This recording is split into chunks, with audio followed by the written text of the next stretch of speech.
Hi, this is Vivek and you are watching my channel. तो मैं चालू करते हैं, वापस आते हैं अपनी सीरीज पे। सीरीज बन रही थी कौन सी? फाइनेंशियल अकाउंटिंग की। सेमेस्टर 1 वालों के लिए बन रही है, चाहे आप बीकॉम प्रोग्राम में हो चाहे आप ऑनर्स में हो, वो मैटर नहीं करता।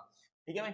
हाँ जी, आज चालू करने वाले हैं चैप्टर नंबर 8 जिसका नाम है accounting for branch and departments. यानी आपको चलते ब्रांच अकाउंटिंग के बारे में मेनली सीखना है, जिसके बारे में आपने ऑलरेडी बहुत सारी वीडियो देख रखी है, मेरे को पता है।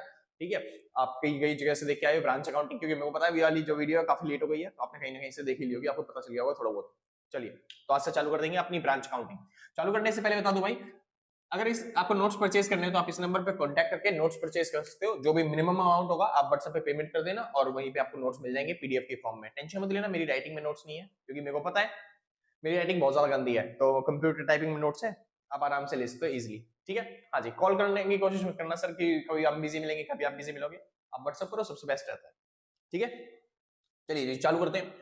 फिर ब्रांच क्या होता है सर? ये तो आपने पहले देख लिया होगा यूट्यूब पे, या फिर छोटी छोटी डेफिनेशंस हैं जो कि आपके एग्जाम्स में आएगी भी नहीं, क्योंकि आज टाइम कम है सर मेरे पास, तो थोड़ा जल्दी करवाना पड़ेगा। ठीक है भाई, थोड़ा बिजी चल रहा हूँ अभी फिलहाल, देखूंगा जितनी जल्दी वीडियो बन सकी होगी आपकी बना दूंगा। ठीक है, हाँ जी। ब्रांच क्या होता है? कुछ ज्यादा इंपॉर्टेंट नहीं है, बस खाली इसके अंदर आपको न्यूमेरिकल सीखने बता रहा हूँ अभी। तो ब्रांच क्या है? एक एस्टेब्लिशमेंट होता है। ब्रांच क्या है? एक एस्टेब्लिशमेंट होता है, जो कि कौन एस्टेब्लिश करता है? एक हेड ऑफिस होता है। हेड ऑफिस अपनी ब्रांचेस एस्टेब्लिश करता है अपनी मार्केट को एक्वायर करने के लिए, अपनी मार्केट को बढ़ाने के लिए। और उन ब्रांच का जो गोल होता है वो सेम गोल होता है जो हेड ऑफिस का गोल होता है, या फिर कुछ ऐसा गोल होता है जो सिमिलर होता है हेड ऑफिस के गोल को अचीव करने के लिए। समझ में आया? चलिए, मतलब कि क्या है, एक हेड ऑफिस है। क्या है? एक हेड ऑफिस, उसने अपनी जगह, मतलब हेड ऑफिस तो हर जगह बना नहीं सकते कि अलग अलग जगह पे जाके दुकानें खोल दे, तो हेड ऑफिस अलग अलग जगह पे जाके ब्रांचें खोलता है कि भाई एक दिल्ली में हो गई, एक मुंबई में हो गई, एक यूपी में हो गई, ठीक है ब्रांच, एक केरला में हो गई, एक क्या बोलते हैं हैदराबाद में हो गई। ऐसे अलग अलग जगह जगह, जैसे एक फॉरेन ब्रांच भी मान लेते हैं, एक चाइना में हो गई और एक अमेरिका में हो गई। इस तरीके से अलग अलग जगह हेड ऑफिस जो है अलग अलग अपनी ब्रांचेस खोलता है, ताकि जो इसके गोल्स हैं हेड ऑफिस के गोल्स वो एक्वायर हो सके। तो ये जो ब्रांचेस है इन सबके गोल क्या होते हैं? जो हेड ऑफिस के गोल है वही सेम गोल क्या रहेंगे ब्रांचेस के होंगे। और कभी बार होता है कि इनके ब्रांचेस के गोल क्या होते हैं? इनके ब्रांच के गोल होते हैं कि इसके गोल को क्या बोलते हैं, वो कर सके, सपोर्ट कर सके, जो इसका हेड ऑफिस का मेन गोल है उसको सपोर्ट कर सके, या फिर उसके ही गोल जो होते हैं वही हमारे गोल हो जाएंगे। इस तरीके से गोल रखती है कौन? ब्रांचेस। तो जो भी काम हेड ऑफिस करवाना चाहता है वो इन ब्रांचेस के थ्रू करवा सकता है। तो ब्रांचेस और हेड ऑफिस का काम मेन कैसा होता है? तो ब्रांचेस और हेड ऑफिस का काम क्या होता है सुनिए। हेड ऑफिस अपना सामान बेचना चाहता है, उसका गोल है प्रॉफिट कमाने का, तो ये अपना सामान बेचना चाहेगा, कहां पे बेचेगा? खुद जाके तो बेचेगा नहीं हर जगह पे, तो ये उस जगह पे एक ब्रांच एस्टेब्लिश कर देता है कि अगर किसी को बंदे को सामान चाहिए तो मेन हेड ऑफिस में आने की जरूरत नहीं है आपको, आप ब्रांच से भी सामान ले सकते हो। तो ये सामान इनको देता है, समझे? थोड़ा बहुत जो खर्चे वर्चे होते हैं ब्रांच, मतलब कि ये सामान इनको देता है, थोड़े बहुत खर्चे वर्चे जो होते हैं ब्रांच के अलग अलग, जैसे चलते ब्रांच ने रेंट पे खर्चा कर दिया, यहाँ पे जहाँ पे ब्रांच खोली गई है वहां का रेंट हो गया, वहां पे इंप्लॉय की सैलरी हो गई, वो सारे खर्चे भी ये इसको पे करता है। यानी कि ये क्या पे करता है? एक तो इसको गुड्स देगा हेड ऑफिस, एक तो इसको सामान देगा, प्लस में इसके साथ साथ और क्या देगा? जो भी एक्सपेंसेस पे करने होंगे, यानी कि रेंट हो गया, सैलरी हो गया, ये सब जो भी एक्सपेंसेस पे करने पड़ेंगे इस ब्रांच को सेटअप करने पे, तो वो एक्सपेंसेस भी देगा। सिंपल है। और फिर ये क्या करेगा? ये उन सामान को, माल को बेचेगा, या तो वो कैश में बेचेगा या फिर वो उधार बेचेगा। ठीक है, हाँ जी। या और इसके बाद ये भी थोड़े बहुत मान लो जो खर्चे बच गए हैं, छोटे मोटे खर्चे जो ये चलते आगे करने थे, जो कि इसको पता भी नहीं थे, तो वो जो एक्सपेंसेस थे वो भी ये पे करेगा। सिंपल है। चलिए, उसके बाद जो भी पैसा कलेक्ट करेगा ब्रांच, वो सारा का सारा पैसा किसके पास आ जाएगा? हेड ऑफिस के पास आ जाएगा। यानी कि ये इसको मिलेगा सेल्स का अमाउंट, जो भी माल बेचा होगा वो सेल्स का अमाउंट इसे मिल जाएगा। सिंपल तरह। चलिए, तो हेड ऑफिस क्या करता है? जो भी मतलब कि ब्रांच को सामान बेचता है और ब्रांच को चलाने के लिए पैसे बेचता है। दो चीजें बेचता है हेड ऑफिस, एक तो क्या सामान बेचता है, ऊपर से ब्रांच को चलाने के लिए पैसे बेचता है। सिंपल तरह। चलिए, अब उसके बाद ब्रांच जो होता है वो सामान को बेचता है, या तो कैश में बेचेगा या फिर उधार में बेचेगा, और बेचने पे जो भी भाड़ा होगा, किराया विराया होगा, जो भी डिस्काउंट होगा वो आगे पे कर देगा। समझ में आया? ब्रांच के कुछ एक्सपेंसेस होंगे, जैसे मान लो हमने माल बेचा 10,000 रुपए का, और 1,000 रुपए का हमने कर दिया खर्चा, तो उसमें से वो घटा दिया जाएगा, एक्सपेंसेस में से बच गए 9,000 रुपए, और ये जो 9,000 रुपए बचे हैं, ये जो ब्रांच वाले हैं ये वापस क्या बोलते हैं हेड ऑफिस को पहुंचा देंगे कि आपका जो माल है वो 9,000 रुपए में हमने बेचा है। सिंपल था। तो ये बस, अब हमको करना क्या है भैया इस क्वेश्चन के अंदर? बहुत सिंपल है, बहुत समझ, मतलब आपको ज्यादा दिमाग लगाने वाली जरूरत नहीं है, बहुत सिंपल चैप्टर है, आराम से हो जाएगा आपका। तो सुनिए, अब ये जो दिक्कत होती है ना, वो दिक्कत होती है इस ब्रांच की वजह से, क्योंकि ब्रांच जो होती है वो अलग अलग जगह पे होती है, कोई यूपी में है, कोई बिहार में है, कुछ बड़ी ब्रांचेस है, कोई छोटी ब्रांचेस है, कोई विदेशों में है, तो इस तरीके से दिक्कत होती है। तो एक बार समझते हैं कि ब्रांच में आपको मेन अकाउंटिंग करनी है हेड ऑफिस और ब्रांच की। ये अकाउंटिंग नहीं करनी, आपको मेन एंट्री करनी है हेड ऑफिस और ब्रांच के बारे में सीखना है जो भी। चालू करते हैं। तो ब्रांच आपको समझ में आ गया। ब्रांच क्या होता है? एक सपोर्टिंग या फिर एस्टेब्लिशमेंट होती है छोटी सी, जो कि हेल्प करती है हेड ऑफिस को गोल को अचीव करने में। चालू करते हैं।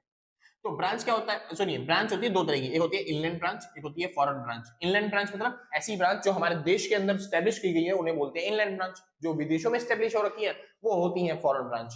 तो फॉरेन ब्रांच की थोड़ी अकाउंटिंग मुश्किल होती है, जिसको हम करेंगे बाद में, अभी छोड़ देते हैं फॉरेन ब्रांच, क्योंकि फॉरेन ब्रांच के अंदर जो भी ट्रांजेक्शन होते हैं वो उनकी करेंसी के हिसाब से होंगे। जो भी अकाउंटिंग बनेगी, जो भी टैलीज बनेंगे, मतलब जो भी फाइनल अकाउंट्स बनेंगे, वो उनके अकाउंटिंग के हिसाब से बनेंगे, यानी कि डॉलर्स में, पाउंड्स में, यूरो में। फिर उसको हमको कन्वर्ट करना पड़ेगा इंडियन करेंसी में, तब जाके हम मर्ज कर पाएंगे अपनी हेड ऑफिस की ब्रांच के साथ। ठीक है, तो अभी फिलहाल हम फॉरेन ब्रांच को छोड़ देते हैं, बाद में करेंगे फॉरेन ब्रांच। बस इतना समझ में आ गया ना कि फॉरेन ब्रांच क्या क्या होती है। फॉरेन ब्रांच विदेशों में होती है, इसके बीच अकाउंटिंग बनती है, ट्रायल बैलेंस बनते हैं, प्रॉफिट एंड लॉस बनते हैं, वो सब बनते हैं डॉलर्स के अंदर या फिर यूरो के अंदर या फिर पाउंड के अंदर। अब हम मतलब अलग जिस करेंसी जैसी करेंसी जैसी होगी उस हिसाब से अब हमें उनके फाइनल अकाउंट्स को पहले कन्वर्ट करना पड़ेगा अपने इंडिया के करेंसी में, और उसके बाद हमें उसको मर्ज करना पड़ेगा। बस ये काम करना पड़ेगा फॉरेन ब्रांच में। अभी मेन चलते हैं हम इनलैंड ब्रांच, जिससे क्वेश्चन बहुत ज्यादा बार आता है। ठीक है, तो इनलैंड ब्रांच में दो तरह की ब्रांचेस होती है, पहली होती है डिपेंडेंट ब्रांच और दूसरी होती है इंडिपेंडेंट ब्रांच। सुनिए, हमारे देश के अंदर जो ब्रांच खोली गई है वो दो तरह की ब्रांचेस होती हैं, पहली डिपेंडेंट और दूसरी इंडिपेंडेंट। सिंपल। चलिए, तो डिपेंडेंट ब्रांच कौन सी होती है? मान लो कोई हेड ऑफिस है बहुत बड़ा है, और उस वो चाहता है थोड़ा सा एक्सपेंड करना अपने आप को, तो उसने एक छोटी सी ब्रांच खोल ली। इतनी छोटी ब्रांच है कि वहां पे अलग से अकाउंटेंट नहीं बिठा सकते हम, वो अकाउंटिंग अलग से नहीं करेगा। मतलब ब्रांच अपनी अकाउंटिंग खुद अलग से नहीं कर सकती, हमने इतने एम्प्लॉय नहीं दे रखे उनके, मतलब 2-3 एम्प्लॉय हैं उनके पास कि वो माल बेच सकते हैं बस खाली। छोटी सी ब्रांच है हमारी। उनके पास एक अकाउंटेंट अलग से, पर्सनल अकाउंटेंट नहीं है कि वो अलग से अकाउंटिंग करेगा, टैली करेगा, डेटर्स का हिसाब रखेगा, स्टॉक्स का हिसाब रखेगा। तो इतने अकाउंटेंट नहीं है, इतनी बड़ी ब्रांच नहीं है वो। तो इनकी अकाउंटिंग भी किसको करनी पड़ती है? हेड ऑफिस को ही करना पड़ता है। इनका सारा काम भी किसको देखना पड़ता है? हेड ऑफिस को। तो इस तरह की ब्रांचेस जो पूरी तरीके से टैली के ऊपर डिपेंड होती हैं, किसके ऊपर? हेड ऑफिस के ऊपर, उसको बोलते हैं डिपेंडेंट ब्रांच। तो डिपेंडेंट ब्रांच क्या है? छोटी सी ब्रांच है जिनके अंदर ज्यादा वर्कर होते नहीं अकाउंटिंग के लिए, टैली के लिए या फिर ट्रांजेक्शन के लिए। तो वो लोग डिपेंड होते हैं किसके ऊपर? अकाउंटिंग के लिए हेड ऑफिस के लिए, हेड ऑफिस के ऊपर। तो उनकी अकाउंटिंग भी किसको करनी पड़ती है? हेड ऑफिस को। तो इस तरह की ब्रांच को क्या बोलेंगे? Dependent branch. अगला आता है इंडिपेंडेंट ब्रांच। इंडिपेंडेंट ब्रांच मतलब ये ब्रांच भी थोड़ी सी बड़ी हो चुकी है, इनके पास अलग से अपने पास अकाउंटेंट होता है, अलग से इनके पास ऑडिटर होता है, अपने ट्रांजेक्शन के लिए अलग से बंदे होते हैं इनके पास, सारी चीजें। ठीक है, हाँ जी, तो ये अपनी अकाउंटिंग खुद कर सकते हैं। इस तरह की ब्रांचेस को बोला जाता है इंडिपेंडेंट ब्रांच। डिपेंडेंट समझ में आ गया? जो अकाउंटिंग टैली जो होती है वो खुद नहीं करती, हेड ऑफिस से करवाती है, उसे बोलते हैं डिपेंडेंट ब्रांच, जो इनके ऊपर डिपेंड होती है। और इंडिपेंडेंट ब्रांच मतलब उनकी टैली है, उनकी अकाउंटिंग अलग चलती है और इनकी अकाउंटिंग अलग चलती है। फिलहाल इसके बारे में हम पढ़ेंगे कल परसों में। अभी फिलहाल हम करते हैं भाई, चलते हैं डिपेंडेंट ब्रांच। तो जो डिपेंडेंट ब्रांच है उसको, हाँ जी, डिपेंडेंट ब्रांच के न्यूमेरिकल्स काफी ज्यादा आएंगे। तो ज्यादातर जो आते हैं, पहले नंबर पे डिपेंडेंट ब्रांच आती है, दूसरे नंबर पे इंडिपेंडेंट ब्रांच, और तीसरे नंबर पे आता है फॉरेन ब्रांच, जो कि मुश्किल ही शायद आपके एग्जाम्स में आएगा। ठीक है, सबसे इंपॉर्टेंट भाई डिपेंडेंट ब्रांच। डिपेंडेंट ब्रांच के अंदर जितने भी न्यूमेरिकल आएंगे बस वो 3 तरह के रहेंगे आपको न्यूमेरिकल करने के लिए या फिर अकाउंटिंग करने के लिए। डिपेंडेंट ब्रांच कौन सी?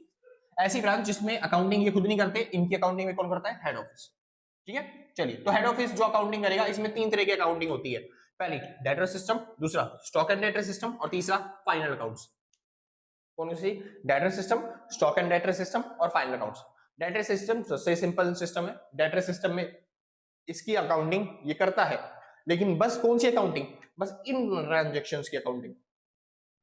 दोबारा सुनो, डेटर सिस्टम में डिपेंडेंट ब्रांच है, उसके डेटर सिस्टम में ट्रांजैक्शन ये इनकी अकाउंटिंग रिकॉर्ड करता है, लेकिन कौन सी? बस केवल ये हमको कितना पैसा, मतलब हमने कितना सामान दिया उनको और उनसे कितना पैसा लिया, हमको कितना प्रॉफिट लॉस हो गया, वो चीज इनकी अकाउंटिंग नहीं करा जाता।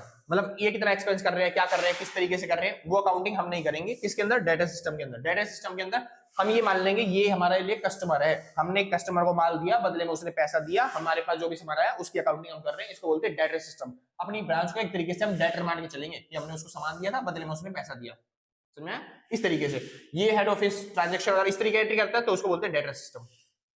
स्टॉक एंड डेटा सिस्टम में क्या होता है? हम इसको जो सामान दे रहे हैं उसकी भी एंट्री करेंगे, जो इसने आगे सामान बेचा है उसकी भी एंट्री करेंगे, मतलब इनकी भी एंट्री और इनकी भी एंट्री, सारी ट्रांजैक्शन जो होगी वो रिकॉर्ड की जाएगी इसके अंदर, स्टॉक एंड डेटा सिस्टम के अंदर। इसके अंदर सारे अकाउंट्स बनाए जाते हैं सर। स्टॉक एंड मतलब स्टॉक अकाउंट हो गया, डेटर अकाउंट हो गया, क्रेडिटर्स अकाउंट हो गया, और अभी ये कैश अकाउंट हो गया, एक्सपेंसेस अकाउंट हो गए, ये सारे अकाउंट बनाए जाएंगे किसके अंदर? स्टॉक एंड डेटा सिस्टम के अंदर। मतलब छोटा क्वेश्चन ये वाला है, बड़ा क्वेश्चन ये वाला है, और सबसे बड़ा क्वेश्चन ये वाला है, फाइनल अकाउंट्स मेथड।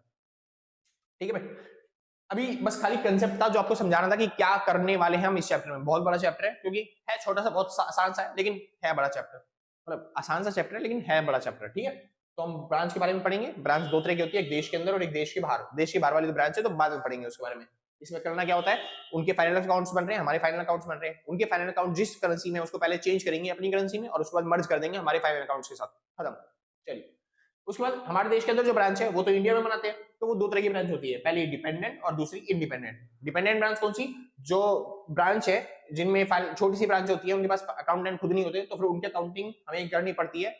मतलब कि किसको करनी पड़ती है, हेड ऑफिस को, तो उसको बोलते हैं डिपेंडेंट ब्रांच।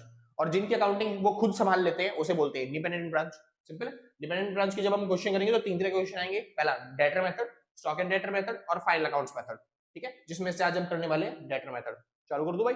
ठीक है, आज में खत्म कर देंगे डेटर मेथड, और कल से चालू कर देंगे हम क्या कहते हैं स्टॉक एंड डेटर मेथड, जो कि बड़े वाले क्वेश्चन आने वाले हैं, ठीक है। ये तो बकवास था, इसको मिटा देता हूँ, वो वाला नोट कर लेना भाई जिसको नोट करना हो, ठीक है। हाँ जी, यही पे क्वेश्चन कर लेते हैं। अच्छा, तुम्हारी बुक का ही क्वेश्चन ले लेते हैं सर। वैसे तो तुम्हारी बुक में अटपटा लिखा हुआ है, आंगा मांगा कुछ भी लिख देते हैं वो लोग, ठीक है। तो मैं लगा दूंगा, जो भी फोटो होगी इधर लग जाएगी, आप देख लोगे आराम से। तो क्वेश्चन क्या रहा है सर, देख लेना, वो उल्टी सीधी लगी हुई है फोटो, ठीक है। मैं पढ़ के बता देता हूँ एक बार। क्या रहा है, from the following information prepare Madras branch account. Madras, Madras Naruto देखा होगा किसी ने, तो इसमें था। चलिए, याद आ गया, तो गजब का करेक्टर था भाई। शुरू करते हैं। From the following information prepare Madras the branch account in the books of head office for the year ended on 31st March 2000 कुछ भी हो, ठीक है। ओपनिंग बैलेंस दे रखा है 365 ओपनिंग डेटर्स दे रखा है आपको 28,000। ओपनिंग पैटी कैश बुक दे रखा है आपको 500 रुपए। फर्नीचर दे रखा है बिगिनिंग वाला 12,000 रुपए। ओपनिंग क्रेडिटर्स दे रखा है 12,000 रुपए। गुड्स एंड टू ब्रांच दे रखा है 10,44,000 रुपए। और गुड्स रिटर्न बाय ब्रांच दे रखा है टू हेड ऑफिस 17,200 रुपए। और goods return by customer to branch दे रखा है आपको 13,800 रुपए, ठीक है। उसके बाद हम चलते हैं क्रेडिट साइड पे, मतलब दूसरी साइड पे क्या रखा है, क्लोजिंग स्टॉक दे रखा है आपको। क्या बोलते हैं क्लोजिंग स्टॉक कौन सा है ये, अच्छा क्लोजिंग स्टॉक है मतलब साल के एंड में, ठीक है, 3,76,800 रुपए। उसके बाद क्लोजिंग डेटर्स दे रखा है 1,92,000 रुपए। पैटी कैश बुक दे रखा है 2 मतलब की कितना 240 रुपए। और फर्नीचर की वैल्यू देनी रखी, क्वेश्चन मार्क है, आपको निकालनी पड़ेगी। और उसके बाद क्या रहा है, क्लोजिंग क्रेडिटर्स है 12,000 रुपए के। और क्या रहा है, cheques and to branch expense 99,740। उसके बाद कैश रिसीव फ्रॉम डेटर्स जो कि है 12,78,000 रुपए। और कैश सेल्स दे रखा है 64,000 रुपए। लास्ट में क्या रखा है, डेप्रिसिएशन जो लगता है फर्नीचर पे 10% पर एनम के हिसाब से लगता है, तो आपको करना है। समझिए, बहुत सिंपल है सर, बस एक अकाउंट बनाएंगे हम ब्रांच अकाउंट, सॉरी, हाँ जी, शुक्र है। तो भाई यहां पे हम लिखेंगे ब्रांच अकाउंट, तो हम ब्रांच का अकाउंट बनाने जा रहे हैं, ठीक है। ये रहा पर्टिकुलर, ये रहा अमाउंट, ये रहा पर्टिकुलर और ये रहा अमाउंट। समझिए, बहुत सिंपल है। मैंने क्या समझाया था आपको, हमने क्या समझाया था आपको, जो भी हेड ऑफिस होती है वो ब्रांच को क्या देती है, इसके अंदर हमको खाली इनकी ट्रांजेक्शन करनी है, जो भी ट्रांजेक्शन हो रही है। तो इसने इसको दिया हुआ गुड्स, सामान दिया होगा बेचने के लिए, चलिए, प्लस में वो क्या दिया हुआ, और एक्सपेंसेस भी दिए होंगे अपनी ब्रांच को चलाने के लिए। फिर बदले में ये सामान बेच के ये इनको क्या दे देते हैं, कैश में दे देते हैं पैसे, जो भी पैसा होता है, मतलब कैश में नहीं, ये इनको दे देते हैं सेल्स का अमाउंट जो भी होता है, जो भी पैसे मिलते हैं हमको माल बेचने के बाद, जो भी पैसे मिला इनको ये लोग दे देते हैं। मतलब हमको बस इन 3 ट्रांजेक्शन की एंट्री करनी है, ठीक है सर। चलिए सर, तो एंट्री करना चालू करते हैं। सबसे पहले जब भी आप ब्रांच अकाउंट बनाओ डेटर मेथड के अंदर, आपको कुछ बातों को याद रखना है। सबसे पहले लिखो ओपनिंग बैलेंस, ठीक है, ये रहा ओपनिंग बैलेंस, ठीक है भाई। यहां पे लिख देता हूं ओपनिंग बैलेंस, और यहां पे आ जाएगा क्लोजिंग बैलेंस। कहां पे आ जाएगा, इधर लिख देता हूं क्लोजिंग बैलेंस, इधर भी आ गया क्लोजिंग बैलेंस, ठीक है भाई। चलिए, ओपनिंग बैलेंस देख लेते हैं एक बार कितना है। देखो, स्टार्टिंग में ही दे रखा है ओपनिंग स्टॉक कितना 3,56,000, तो ये हो गया ओपनिंग स्टॉक, ठीक है। एक सेकंड भाई,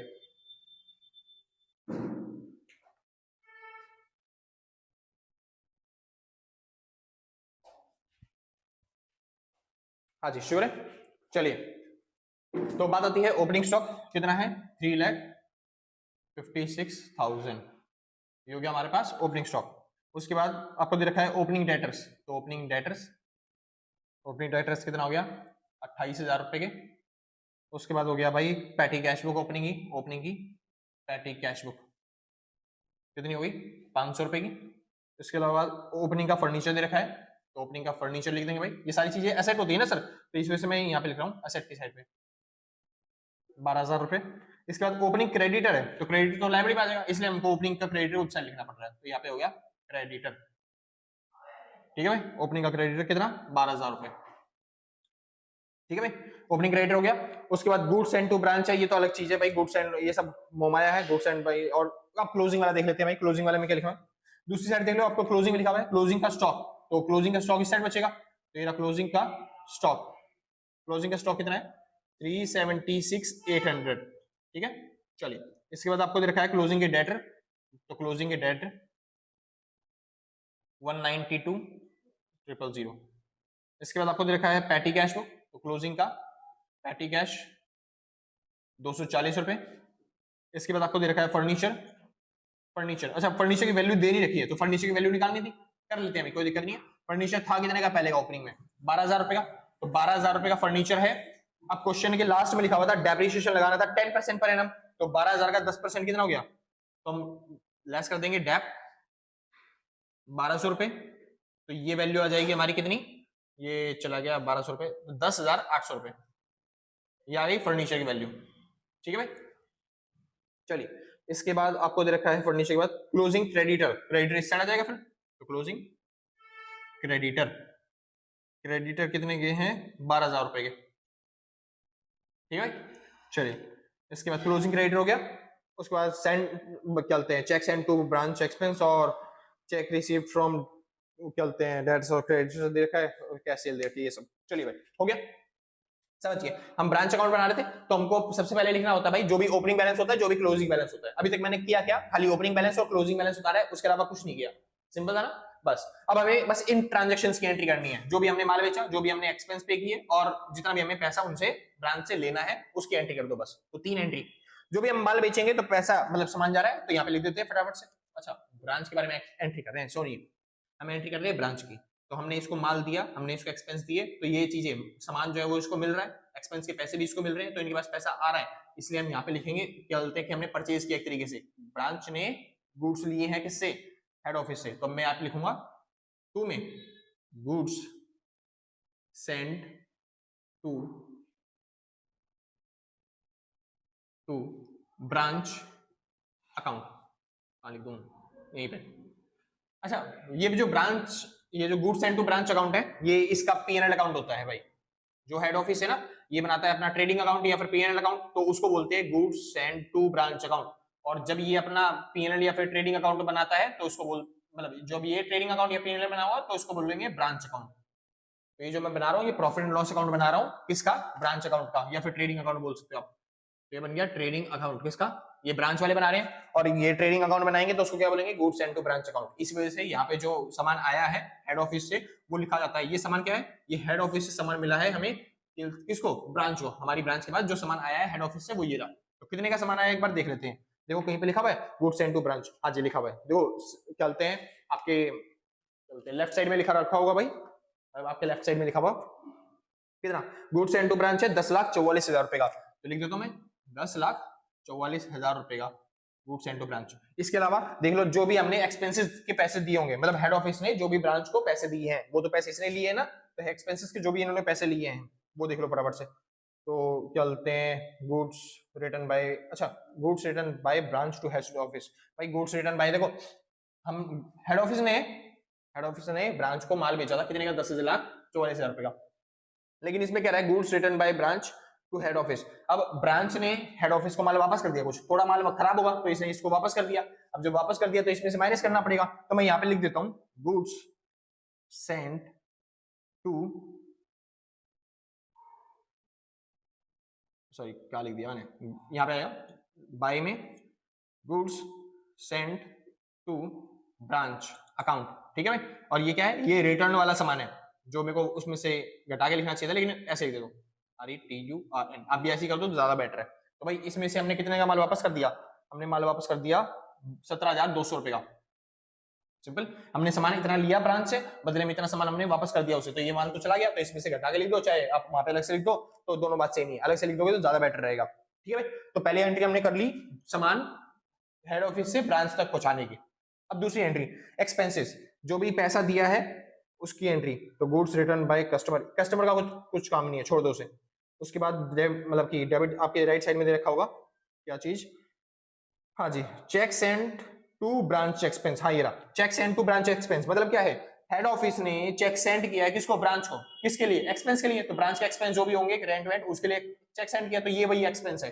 तो ये चलते हैं, हेड ऑफिस सेंड कर रहा है किसको, ब्रांच को। तो टू में बैंक के नाम से, हमारे पास तो बैंक में पैसा आएगा ना भाई, जो भी पैसा चलता है हेड ऑफिस भेज रहा है हमारे लिए, कितने रुपए आएंगे, 99,740 रुपए, ठीक है भाई, 99,740 रुपए। उसके बाद क्या करते हैं आगे, क्या रहा है, हाँ ये हो गया। अब इसने ब्रांच ने जितना भी माल आगे बेचा, बेचने के बाद जो भी पैसा हमको मिलेगा वो सारा का सारा किसको मिलेगा, हेड ऑफिस को। तो बस यहाँ पे आ जाएगा बाय में सेल्स, ठीक है भाई, सेल्स, यानी कि सेल्स की जगह आप बैंक भी लिख सकते हो, वही बात रहेगी कि हमने बैंक से पैसा किसको भेज रहे हैं, हेड ऑफिस को। तो सेल्स होगी वो दो तरह की होगी, कौन कौन सी, और पहली जो सेल्स होती है वो कैश सेल्स होती है, दूसरी जो सेल होती है वो क्रेडिट सेल होती है। आपको दोनों सेल का टोटल लिखना है। तो कैश सेल का टोटल हो गया भाई 12,78,000 और क्रेडिट सेल का टोटल हो गया 64,000, ठीक है। अब इनका टोटल करके बाहर लिख देना, तो ये हो गया 000 और 842, एक आध जीरो ऊपर, 7 7 14 4, एक आध जीरो ऊपर, और ये 13, मतलब 1342 और 000, सिंपल भाई। हाँ जी, तो यहाँ पे हो गया आपका खत्म क्वेश्चन। इसके अलावा और कुछ रह नहीं गया भाई। अब इसका बैलेंस कर लेते हैं, बस एक बार प्रॉफिट और लॉस निकाल लेते हैं और आपका पूरा क्वेश्चन खत्म, ठीक है भाई। हाँ जी, तो एक बार देख लेते हैं, कैलकुलेटर मिल नहीं था मेरे को, मेरा लिखित रख दिया। हाँ जी, एक सेकंड भाई, कैलकुलेटर देखता हूँ फिर चालू करते हैं, ठीक है।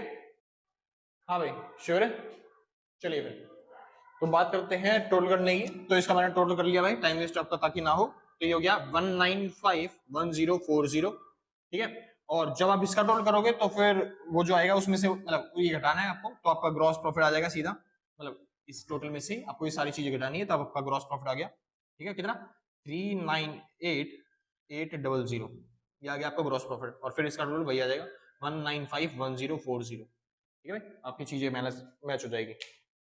ये हो गया आपका सिंपल सा क्वेश्चन, ठीक है भाई। हाँ जी, तो मैंने क्या समझाया सर, ब्रांच पहले बताई थी, ब्रांच क्या होती है, ब्रांच दो तरह की होती है, एक होती है देश के अंदर ब्रांच, एक होती है देश के बाहर ब्रांच। इसकी अकाउंटिंग कैसे करेंगे, इसके में trial balance profit loss account बनाएंगे, जो भी डॉलर्स में यूरो में होगा उसको चेंज करेंगे पहले अपने करेंसी में, और उसके बाद मर्ज कर देंगे अपने देश की करेंसी के साथ, मतलब ट्रायल बैलेंस के साथ।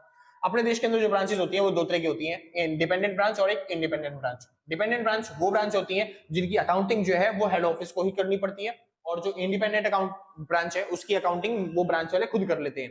तो अभी हम कर रहे थे खाली डिपेंडेंट ब्रांच, जिसकी अकाउंटिंग हेड ऑफिस को करनी पड़ती है। तो हेड ऑफिस कैसे अकाउंटिंग करेगा, तो इसकी अकाउंटिंग तीन तरीके से होती है। पहली डेटर मेथड के हिसाब से, डेटर मेथड बहुत सिंपल मेथड है। हम मान लेंगे ये हमारा डेटर है, हमारा ये कस्टमर है, हमने इसको सामान दिया, बदले में इससे कितना पैसे ले रहे हैं, बस उसकी अकाउंटिंग करनी है, इसको बोलते हैं डेटर मेथड। हाँ भाई श्योर है, चलिए। तो स्टॉक एंड डेटर मेथड के अंदर, इसके अंदर स्टॉक्स की भी अकाउंटिंग, डेटर्स की भी अकाउंटिंग, क्रेडिटर्स की भी अकाउंटिंग, बाकी जो सामान बेच रहे हैं या फिर खरीद रहे हैं उसकी भी अकाउंटिंग किसको करनी पड़ेगी, खाली ब्रांच को करनी पड़ेगी। सिंपल, मतलब सॉरी ब्रांच को नहीं, हमको करनी पड़ेगी वो सारी अकाउंटिंग, सिंपल है। तो अगर ब्रांच को करनी पड़ेगी तो इंडिपेंडेंट हो गई ना भाई, अच्छा उसकी अकाउंटिंग हमको करनी पड़ेगी, मतलब इसके भी सारे अकाउंट्स किसको बनाने पड़ेंगे, हमको बनाने पड़ेंगे। इस मेथड के अंदर बस खाली हम इसके ट्रांजेक्शन देख लें, बस हमारे जो ट्रांजेक्शन के साथ हो रहे हैं इसके अंदर हम इसके आगे वाले ट्रांजेक्शन भी हम ही देखेंगे, सिंपल। चलिए फाइनल अकाउंट्स मेथड के अंदर हमको ही इसके फाइनल अकाउंट्स प्रिपेयर करने पड़ेंगे, मतलब इसका प्रॉफिट एंड लॉस अलग से निकालेंगे, इसका प्रॉफिट लॉस अलग से निकाला जाएगा, हेड ऑफिस और दोनों को मर्ज किया जाएगा फाइनल अकाउंट्स के अंदर, ठीक है भाई। फिलहाल तो हमने अकाउंटिंग कर दी है ब्रांच अकाउंट के अंदर, हमने ट्रेडिंग अकाउंट बना दिया है। जैसे आप बचपन में ट्रेडिंग अकाउंट बनाया करते थे ना, पहले आप ओपनिंग स्टॉक लिखते थे, क्लोजिंग स्टॉक लिखते थे, उसके बाद आप परचेज लिखते थे, उसके बाद आप सेल लिखते थे, सेम ऐसी एंट्री जैसे बचपन में नहीं करते थे, opening stock, closing stock, purchase, sale, direct expense, वो सारी चीजें तो हमने भी वही किया। देखो ये रहा ओपनिंग स्टॉक, ये रहा क्लोजिंग स्टॉक, हाँ इस बार क्रेडिटर्स भी आ जाएंगे ना, तो ओपनिंग स्टॉक, क्लोजिंग स्टॉक, ये वही किया हमने। चलिए उसके बाद हमने लिखा परचेज, ये परचेज वाला अमाउंट है जो कि हमने ब्रांच ने किससे लिया है, हेड ऑफिस से, ब्रांच ने हेड ऑफिस से सामान लिया, तो ये इतने का परचेज किया हमने। अच्छा परचेज रिटर्न इसमें से लेस करते थे पहले, तो हम बस यहाँ पे दिखा देंगे, कोई फर्क नहीं पड़ेगा, ये डेबिट में ये क्रेडिट में, मतलब लेस हो गया वो, आगे चले। चलिए तो परचेज का उल्टा हो गया लेस, मतलब क्रेस, तो ये हो गया परचेज वाला अमाउंट। उसके बाद हमको क्या लिखना था यहाँ पे, जो भी डायरेक्ट एक्सपेंस है, तो जो भी डायरेक्ट एक्सपेंस हेड ऑफिस पे कर रहा है वो डायरेक्ट एक्सपेंस हमने लिख दिया यहाँ पे। और यहाँ पे आ जाएगा सेल वाला अमाउंट, जो हमें मेन चीजें सीखनी थी, बस वो चीजें तीन, एक, दो और ये तीन, समझ में? ये परचेज हो गया, ये डायरेक्ट एक्सपेंस हो गए, और ये सेल वाला अमाउंट हो गया, चाहे कैश में बेचें चाहे उधार बेचें, वो अमाउंट लिखना है। अच्छा एक चीज और याद रखना, एक चीज और याद रखना, मान लो क्या बोलते हैं हमने माल बेचा कैश में 10,000 रुपए का, तो 10,000 लिखेंगे। हमने माल बेचा क्रेडिट में, उधार में 1,00,000 रुपए का, तो क्या 1,00,000 रुपए देखेंगे? नहीं, 1,00,000 रुपए का हमने माल बेचा, लेकिन उसमें से रिकवर कितना हुआ डेटर से? मान लो 90,000 ही रिकवर हुआ है अभी तक, पैसा जो आया डेटर से वो 90,000 रुपए आया, तो यहाँ पे 90,000 रुपए लिखा जाएगा, 10,000 रुपए जो है वो गए। समझ में? इस तरीके से याद रखना, कलेक्शन जितना हुआ है हमें डेटर से वो लिखा जाता है अमाउंट। बस ये याद रखना, आगे वाले आने वाले क्वेश्चनों में करेंगे। अच्छा ये एक्स्ट्रा क्या था भैया? ये एक्स्ट्रा तो बस खाली रिटर्न था जो हमको यहाँ से घटाना है, लिखना था, चाहे आप यहाँ पे लिख दो, बात एक ही रहेगी। Simple sir. हाँ जी, ये बन गया आपका ट्रेडिंग अकाउंट, किसका? ब्रांच का। तो ब्रांच का ट्रेडिंग अकाउंट भी किसको बनाना पड़ता है? हेड ऑफिस को। अच्छा भाई खत्म इतना टॉपिक। अच्छा आगे जब आएंगे तो फिर हम करेंगे स्टॉक एंड डेटर मेथड के हिसाब से, ट्रांजैक्शन जितने भी होंगे उसके हिसाब से करेंगे। ठीक है, तो अगर आपको वीडियो आज की अच्छी लगी तो लाइक शेयर सब्सक्राइब करके पक्का जाना। और क्या बोलते हैं भाई, जल्दी जल्दी कोशिश करूंगा देखिए जल्दी जल्दी आपकी वीडियो आए। और आपको पहले से ही अगर आपने पहले से ही लाइक शेयर सब्सक्राइब कर रखा है तो सच बता रहा हूँ, दिल से, कलेजों से, गुर्दों से, फेफड़ों से, शरीर के अंग अंग से थैंक यू आपको। ठीक है और अगर आपने पहले नहीं कर रखा कोई बात नहीं, कोई आपत्ति नहीं आ रही है, आराम से कर दिए, बाद में हम भी यही हैं, आप भी यही, मिलते हैं आपके एग्जाम के बाद। ठीक है, हाँ जी। किसी को नोट्स परचेज करने हैं तो भाई इस नंबर पर कांटेक्ट करके नोट्स परचेज कर लेना, नंबर आपको डिस्क्रिप्शन के अंदर भी दे रखा हुआ। कोई डाउट्स है तो डिस्क्रिप्शन में आ जाओ। हाँ क्वेश्चन चेक कर लिया अगर भाई डिस्क्रिप्शन में जाके कि मैंने कोई क्वेश्चन डाल रखे हैं या फिर नहीं डाल रखे, अगर डाल रखे होंगे तो फिर आप प्रैक्टिस कर लोगे आराम से। ठीक है, और अगर आपके कोई डाउट आते हैं मैंने कहीं पे गलती कर दी है तो फिर कमेंट बॉक्स में बता देना, और बताने से पहले एक बार चेक कर लेना, क्या होता है मैंने ऑलरेडी पिन कर रखा हो, कोई गलती जो हुई हो मैं पिन कर देता हूँ ज्यादातर। ठीक है, जो भी गलती हो गई होती है क्वेश्चन के अंदर। चलिए फिर अभी तो फिलहाल मेरे हिसाब से सही लग रहा है मेरे को, तो आज के लिए बस इतना ही, मिलते हैं कल सेम टाइम सेम जगह, और टाटा बाय बाय।